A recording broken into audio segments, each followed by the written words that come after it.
Welcome to a Celtic State of Mind. I'm Paul John Dykes. I'm just waiting for Kevin Graham to join us on the panel. It's half time. It's nothing each. And, I'm going to ask Kevin, because he's a bit of a wordsmith. He's a podcasting poet. I'm going to ask Kevin to come up with 3 words to describe that first half. Because in the meantime, Kevin, I'm going to have a look at some of the comments coming through. First of all, has Gavin Strachan done enough to get the job permanently? Definitely not. I'm actually just quite glad we got in there at nothing each. I'm really glad. Livingston are everything that I would want Celtic to be. They're on what an energy that they're What, Effie Ambrose at centre half? Oh, well, Effie's rolling back the years there, Look, it's a tale of two teams here. You've got a team that's full of confidence, got a shape, got a purpose, knows what they're doing, and you've got a team that's not full of confidence, hasn't they got a shape, hasn't they got a purpose, and hasn't they got a clue what it's doing. And that's getting shown up there. We could take off all 11 of their players.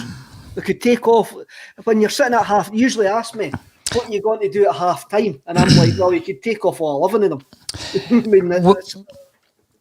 Listen, Kev, that was painful to watch, says Platawa and Martin. Hopefully I got your name right. That's coming in via YouTube. There's quite a few points to make about this. Now, I said at the top of the show on the pre-match there about Tommy Rogic. Tommy Rogic, he is one of the most experienced players in that team, international player. He's been over the successful periods at the club over the last 9 years or so. We've seen his wage. His wage is one of the highest at the club. Is he doing enough? No.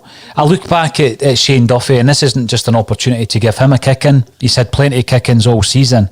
He's ducked out of 2 headers, which has caused a bit of mayhem. Maybe 3 actually, because there was another one that came in as a cross. And in that moment, just before half-time, Kevin, right? The ball's getting played. He's trying to shepherd it to Hazard. He's shouting to Hazard. Hazard eventually gathers the ball. And then Beaton obviously has a bit of a go at Hazard. It's so dysfunctional. We've got a Republic Island international and Israeli international, and they both are giving Hazard a hard time there. It goes back to your point. I mean, has he even played behind the same centre-half partnership twice in a row? Probably not. Is it not about time some of these senior guys actually just stood up to the plate here? There should be, but we don't seem to have any purpose. We don't seem to have any...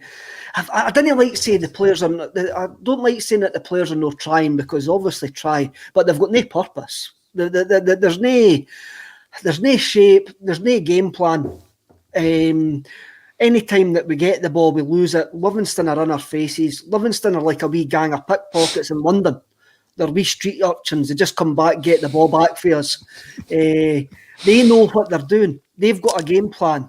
They know what they do. They're doing it well. We're a team that hasn't got a clue what we're meant to be doing.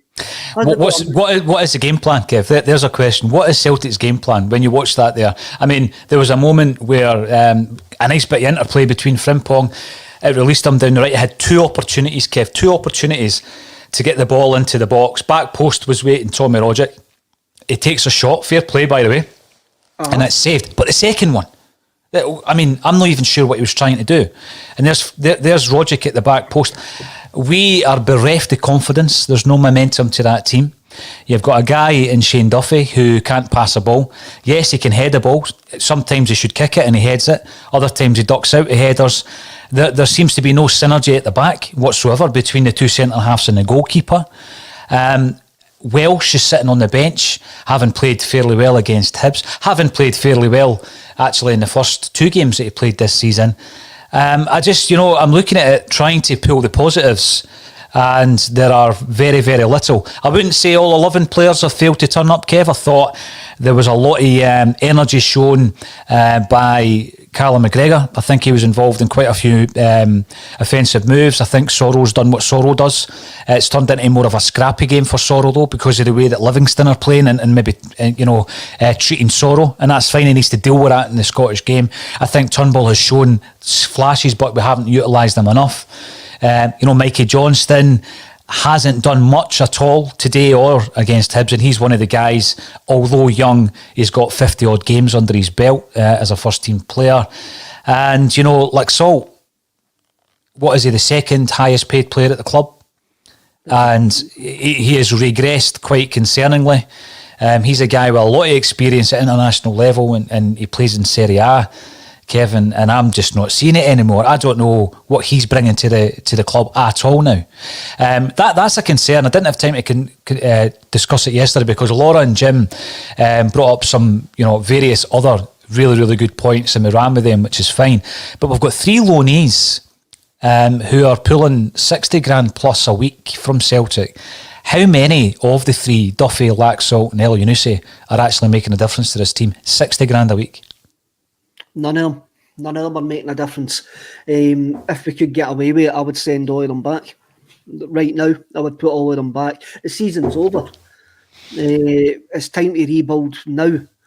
That team out there is, it is a weakened side, but it's still an experienced side. There's no game plan for us to actually hold the ball up the park. It's to try and get it to Big Tam. It's try to get it to Mikey Johnson. Hopefully something happens. Hopefully we hold the ball long enough. We need to take the sting out of Livingston, which is to keep the ball. We need to actually, but even then, when we get to the edge of their box, they know what players are coming out to actually meet the ball. They're extremely well drilled, but we should still be able to pass away through them. But we haven't been able to do that all season. I wouldn't expect another. Even if we had a full complement of players to actually choose from, this is one of the games we probably struggle anyway. And that's a sad indictment. I don't know what they're going to be doing in that dressing room. If I was a Livingston manager, I would be absolutely biling that they've no went in front. Mm. They won't have a better opportunity in that 45 minutes to get themselves a decent lead at Celtic Park. They just cause chaos. We've spoken all about the situation that we're in. And it's a self-imposed situation, Kevin. We all know why. We're not going to go over it again. But we're playing a lot of players there who, it's almost like we've just thrown them together. We've had to get the first team squad, and they've been thrown together.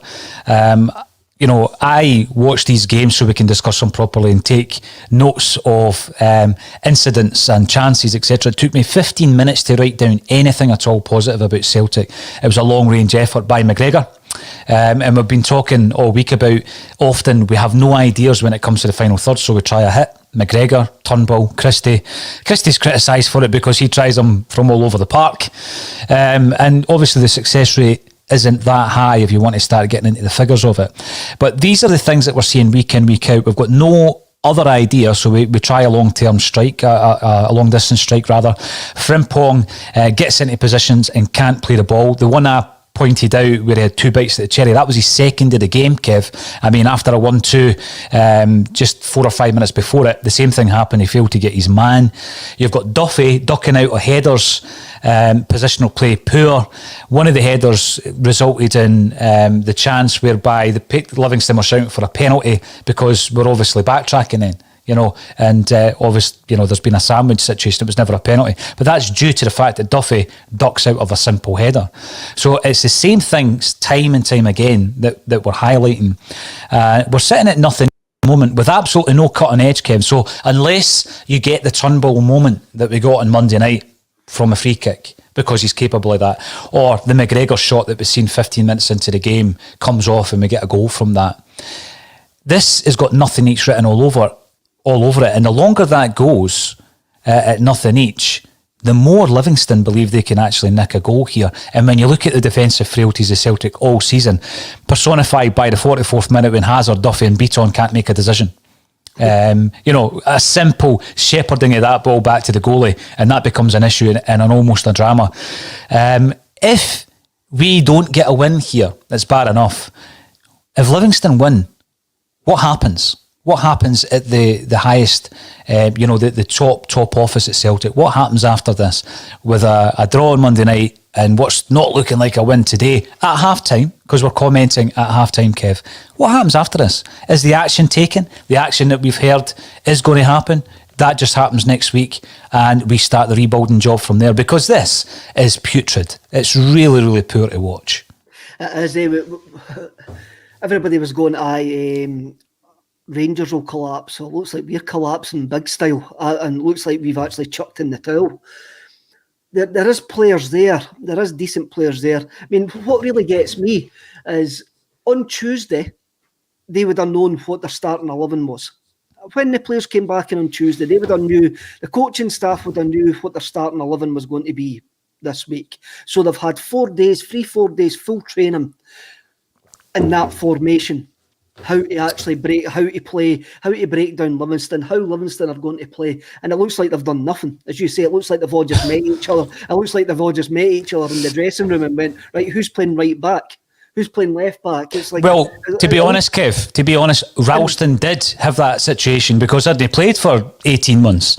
You know, this is what we're talking about, developing players. I was talking about I was about to say it was like a Sunday league, right? Who's fit? Who's going to play? Who's playing centre half of the day? Who's playing centre forward of the day? Ralston's challenge in that first half was a Sunday league challenge. Yeah, but you know, to be fair to Ralston.